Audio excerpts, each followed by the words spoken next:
Hi friends, வணக்கம் and welcome to எங்கள் வீட்டு சமையல். நம்ம இன்றைக்கி சுவையான தக்காளி கொத்தமல்லி சட்னி எப்படி செய்யணுன்றது தான் பார்க்க போகிறோம். வாங்க வீடியோக்குள்ளே போகலாம். இந்த வீடியோவில் இட்லி தோசைக்கு ஏற்ற ஒரு சைட் டிஷ்ஷாக ஒரு சட்னி ரெசிபி தான் செஞ்சு கேட்ட போகிறோம். எப்போயுமே நம்ம வீட்டில் இருக்கிற தக்காளியும் கொத்தமல்லி தலையும் வச்சு தான் இந்த டேஸ்டான ஈஸியான சட்னி ரெசிபி செய்ய போகிறோம்.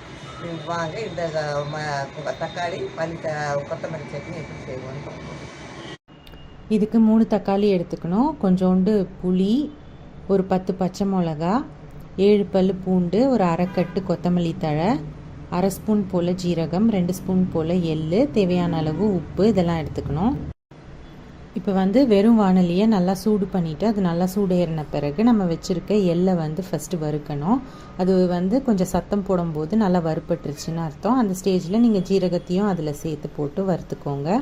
ரெண்டும் நல்லா வறுப்பட்டோன்னா அதை எடுத்து தனியாக எடுத்து வச்சுக்கோங்க. அடுத்து அதே வானலியில் நீங்கள் கொஞ்சமாக எண்ணெய் விட்டுக்கோங்க. எண்ணெய் விட்டுட்டு நம்ம வச்சுருக்க பச்சை மிளகாயை லைட்டாக கீறிட்டு அதில் போட்டு வதக்கிக்கோங்க. முழுசாக போட்டிங்கன்னா வெடிக்கும்.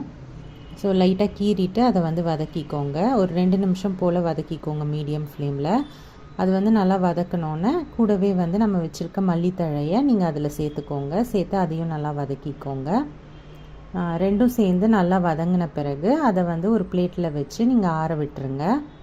இப்போது அதே வானலியில் இன்னும் கொஞ்சம் எண்ணெய் விட்டுட்டு நம்ம வச்சுருக்க தக்காளியை நல்லா வதக்கிக்கோங்க. இந்த தக்காளி வதங்க எப்படியும் ஒரு 5 நிமிஷமாவது ஆகும். இதில் தேவையான அளவு நம்ம உப்பும் மஞ்சத்தூளும் நம்ம சேர்த்துக்கணும். இந்த தக்காளியை மூடி போட்டு ஒரு 5 நிமிஷம் போல் ஸ்லோ ஃப்ளேமில் நம்ம நல்லா மசிய குழைய இதை வேக வச்சு எடுத்துடணும். இப்போ இதை தனியாக எடுத்து ஆற வச்சிடலாம்.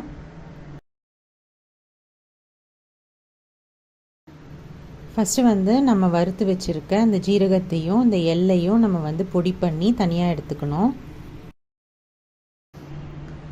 இந்த வறுத்து பொடி பண்ண பொடியோட நம்ம மிச்ச ஐட்டம் எல்லாத்தையும் நம்ம ஒன்று ஒன்றா சேர்த்துக்கலாம்.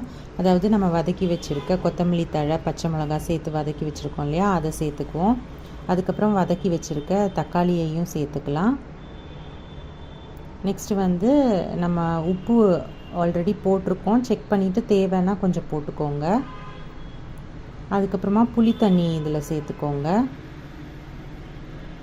அதுக்கப்புறம் பூண்டும் சேர்த்து இதை நல்லா அரைச்சிக்கோங்க.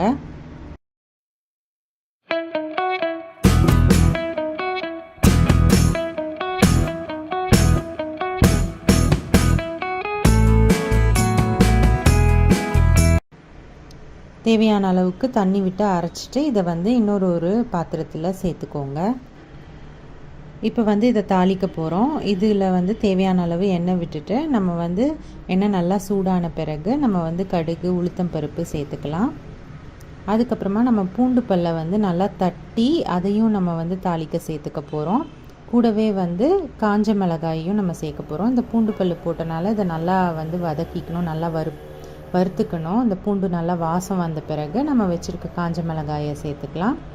சேர்த்துட்டு கடைசியாக நம்ம வச்சுருக்க கருவேப்பிலையையும் இதில் சேர்த்துட்டு இதை நம்ம சட்னியில் போட்டுக்கலாம். சுவையான நம்மளோட தக்காளி கொத்தமல்லி சட்னி சூப்பராக தயாராகிடுச்சு. இது இட்லி தோசைக்கெலாம் ரொம்பவே அருமையாக இருக்கும். ஸோ இந்த ஈஸியான ரெசிப்பியை நீங்களும் ட்ரை பண்ணிங்கன்னா உங்களோட ஃபீட்பேக்கை எங்களோட ஷேர் பண்ணுங்கள். இந்த வீடியோ உங்களுக்கு பிடிச்சிருந்ததுன்னா லைக் பண்ணுங்கள், ஷேர் பண்ணுங்கள், சப்ஸ்கிரைப் பண்ணுங்கள். மறக்காமல் பெல் பட்டனையும் டேப் பண்ணுங்கள். அப்போ தான் எங்களோட ரெகுலர் அப்டேட்ஸ் உங்களுக்கு சேரும். தேங்க்யூ.